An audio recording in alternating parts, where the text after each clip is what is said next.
I'm talking about a certain part of Alberta, Hidden Creek in the upper Oldman watershed, that I think is a good case study for some of the difficulties of headwaters management. I'll break this talk into three parts. First, I'll briefly talk about who I am in terms of my organization, but for my presentation it'll be, why does Hidden Creek matter? Why is it important? What happened in terms of recent logging activity, and what are hopefully our constructive recommendations in terms of addressing some of the challenges around watershed management and really important ecological areas. So I've been with Alberta Wilderness Association only since 2007. It actually started in the mid-1960s, and I know for a fact, to borrow Ernie's phrase, that there was actually a hue and cry about some impacts of oil and gas development in the eastern slopes of Alberta, because that brought a bunch of eclectic people together to form Alberta Wilderness Association, just to raise awareness about the importance of wilderness and wildlife habitat, to ensure that it was there for future generations, both its intrinsic worth and because of all the benefits it gives to us.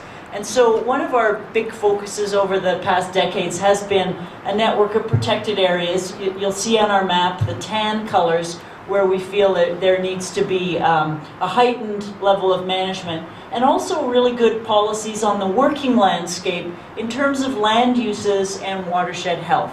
So that's AWA, that's who I represent here today. This very handsome fellow, or maybe it's a gal, is bull trout, our provincial fish. And this fish is in trouble, actually. They're a slow-growing, late-maturing apex predator in our aquatic ecosystem.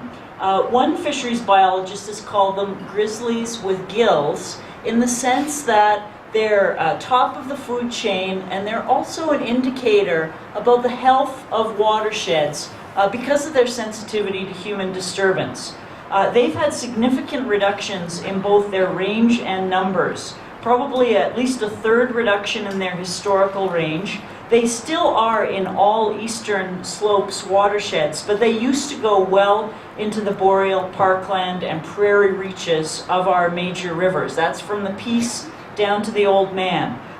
Their largest declines have been in the Oldman, Bow, and Red Deer watersheds. There's believed to be no more than 5,000 in the Oldman, that's the top of the range, and I'm talking about mature individuals. No more than about 5,500 in the Bow, no more than about 1,000 in the Red Deer, and that's as of the early 2012 government's conservation management plan estimates. Since 1995, there's been a zero harvest regulation to reduce angling pressure. So really their key risks now are non-native species have pushed them out of a lot of their habitat loss and degradation, and also climate change because they are cold water species. So that's the bull trout. The government has committed to a conservation management plan, and that was actually ahead of formal federal listing, which just happened this past December. And that goal of our province's plan is to restore and maintain viable bull trout populations throughout the majority of their historic range. And the objective number one for that is habitat maintenance. So that's a bit about the bull trout. These other fine specimens here are our West Slope cutthroat trout, also a native trout fish that is in real trouble. They are only native to the Bow and Oldman. Their former range extended, again, like the bull trout, well east into the prairies, but they've been outcompeted by introduced species, and they also hybridize fairly easily with rainbow trout. So they are now at most in 20% of their historic range in Alberta. That's according to a 2006 Government of Alberta report. And DFO estimated in 2010, as part of a process for developing a recovery plan under the federal species at risk process, DFO estimated that there was less than 5,000 pure mature individuals in all of Alberta. So definitely very tenuous situation. The federal recovery potential assessment of a couple of years ago, and there is a recovery plan that's in the works, and there has been public consultations on it. But just from this document, I pulled the goal, which is to protect and maintain all remaining pure native Alberta populations, to ensure their persistence at least until 2020. So that's really how close we are to losing native West Slope cutthroat trout. Of course, the long-term goal is to persist beyond then, but it's urgent. And key measures are, and the document said in descending, or in order of importance, to protect them from hybridization and competition. Secondly, though, is to protect, restore, and enhance their habitat. And third is public education. All right, so those fish matter, and we've committed, at least on paper, we've said the words that we want to recover them. This is Hidden Creek down in the upper Oldman River. You can see on the right a highway going off that connects to Highway 22. So we're west of Highway 22, near the little village of Maycroft, sort of west of the Whaleback area. That's Hidden Creek. For you to know. It's only about 5 kilometers long, and it's part of the Upper Oldman. One very important piece of research that, thanks to the excellent work of Alberta Conservation Association, it was discovered that 80% of the migratory bull trout in the Upper Oldman actually spawn in Hidden Creek. So it's really key to the viability of the population in that whole area. And also, through DNA sampling, DFOs confirmed that it's one of less than 50 genetically pure Alberta West Slope cutthroat trout sites. So if we're serious about protecting these two species, Hidden Creek really matters.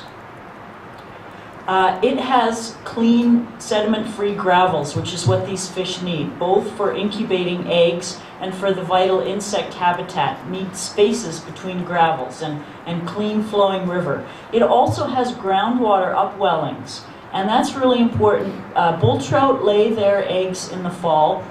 They need that groundwater to keep aerating and prevent freeze over. Also, it helps cool the summer temperatures. So those are both hallmarks of intact ecosystems where there's healthy forests and good riparian area around that. This is just a sort of a photo to give you a sense of what the landscape is. So it was logged, Hidden Creek, in the early 80s. AWA unsuccessfully fought against that. This is the south-facing slope where the current logging activity happened. This photo was taken in September.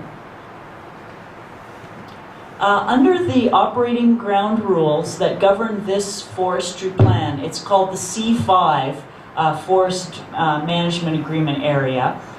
Compartment assessments are necessary when major new issues or information since the forest management plan approval make the spatial harvest sequence inappropriate. And so this is taken right out of the operating ground rules. An example of what might trigger a compartment assessment is species of special management concern, which we thought was certainly justified by the Alberta Conservation Association findings about the bull trout spawning importance. Hidden Creek had been in Spray Lake Sawmills land base for the C5 area. They had laid it out as Class B. We were under the impression that pending a formal redesignation of Hidden Creek as a Class A water body, everything was on hold. But we learned actually just in late October, early November, that wasn't the case, and that logging and a new road was planned to go into this area. We were given a tour of the area.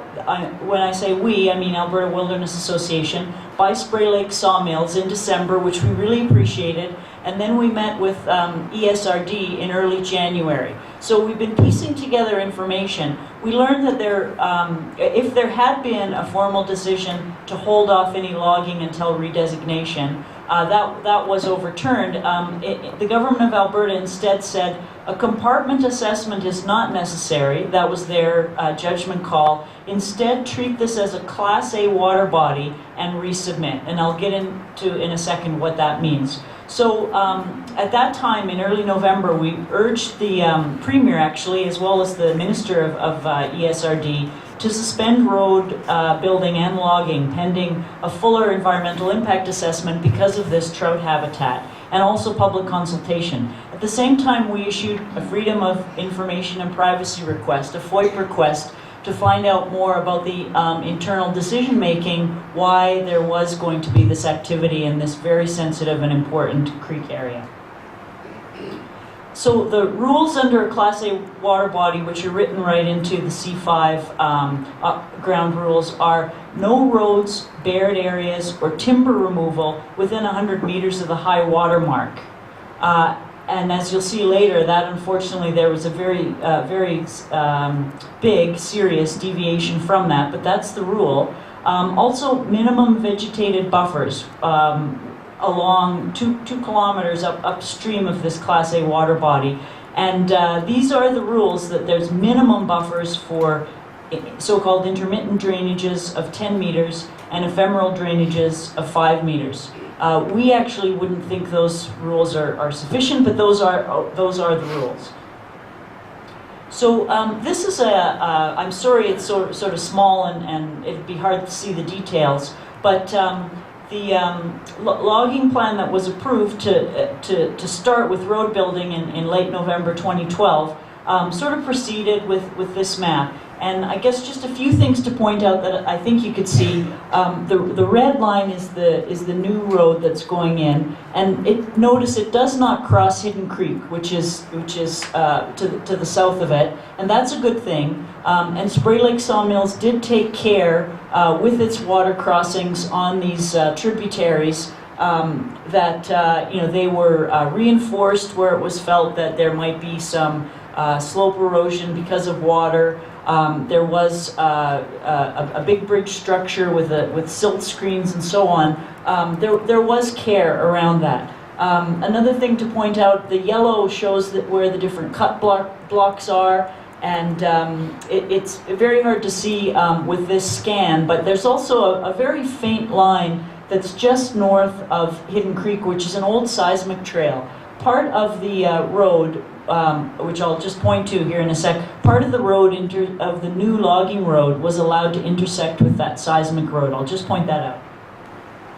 All right, logging did proceed, and on December 19th, we were invited in, Alberta Wilderness Association, of a tour by Spray Lake Sawmills to see what was going on. So obviously this is a pile of logs that was harvested. We later learned that there was only 9,200 cubic meters of timber assessed in this 5-kilometer stretch on this little creek. That amounts to $17,000 in royalties. I did verify that with Spray Lake Sawmills. It did provide operators with a few weeks worth of work. We're really concerned about the cost benefit though, in terms of the impact to these threatened fish populations. When we were walking around, we certainly knew that in some areas the road was not, as it should have been, 100 meters or more from the stream. And here's an area where it was very obvious. It's a 2-part photo. You can see in this photo the silt screen. And then here's that same silt screen, and it's just really a few meters to a cliff that is just directly above the creek. So that's where the road comes especially close. And that's a real concern because of erosion impacts, which affect all those things that the fish need to successfully spawn and rear in this and return to this stream. What we didn't know, which I showed you in the previous slide, was that deviation was 2 kilometers of about 5 kilometers.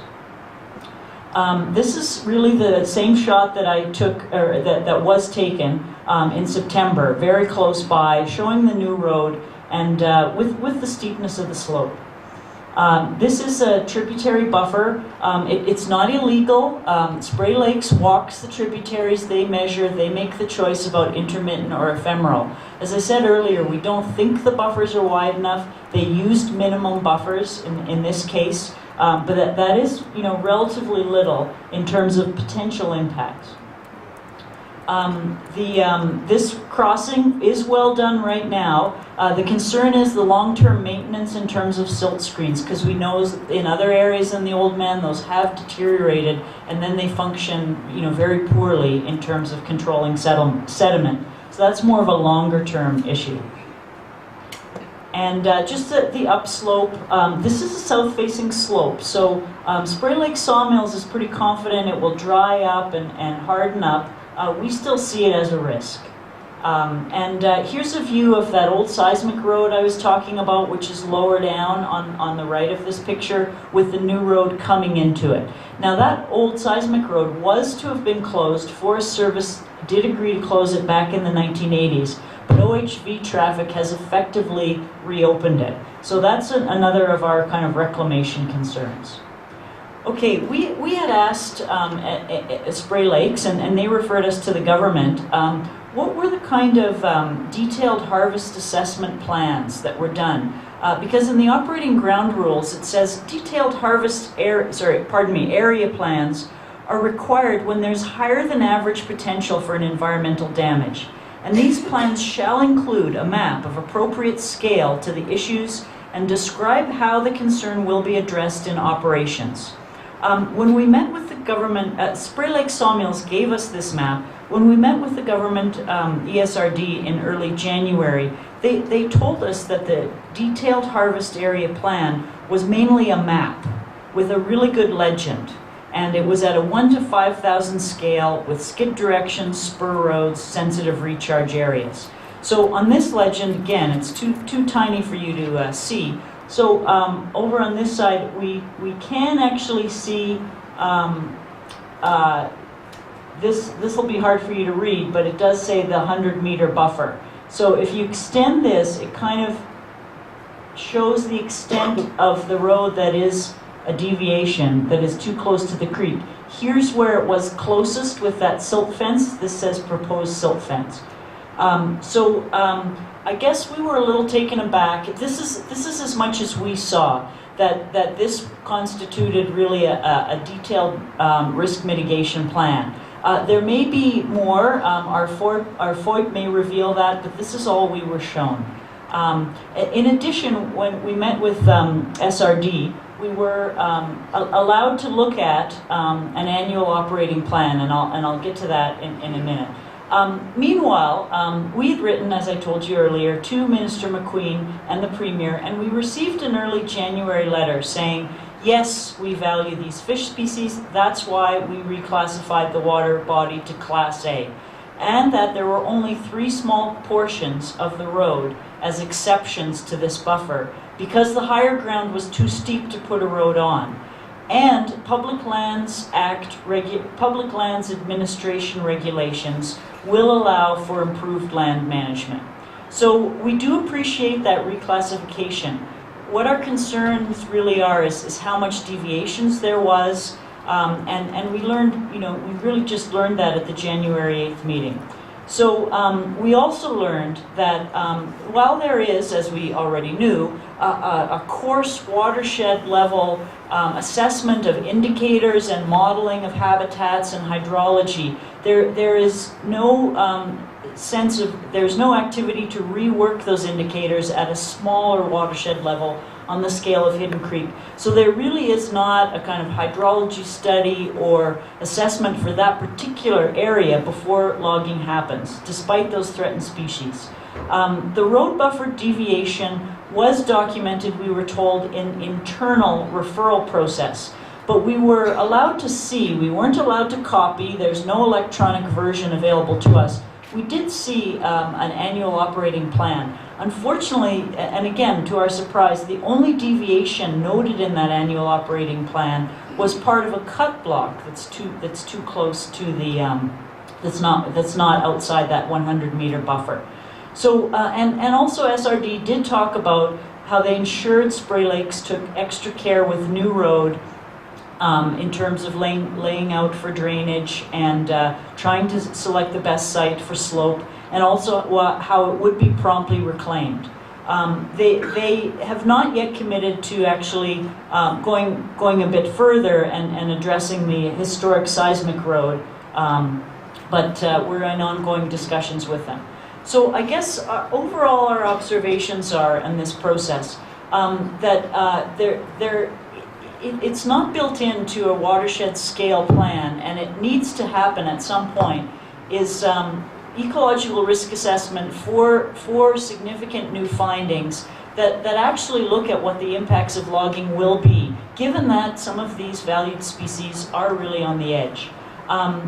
There really doesn't seem to be sufficient attention to how risks will be mitigated, nor follow-up in terms of long-term water quality monitoring, channel monitoring, or reclamation and road and OHV traffic monitoring.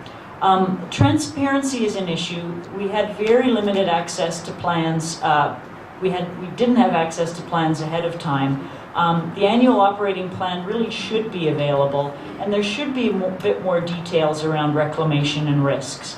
Our FOIP request has still not materialized in terms of us receiving anything. The latest step, which was just within the last 10 days, the Privacy Commissioner for Alberta ruled that ESRD wasn't justified in further delaying until April or beyond our request. So they were sort of told to get with it.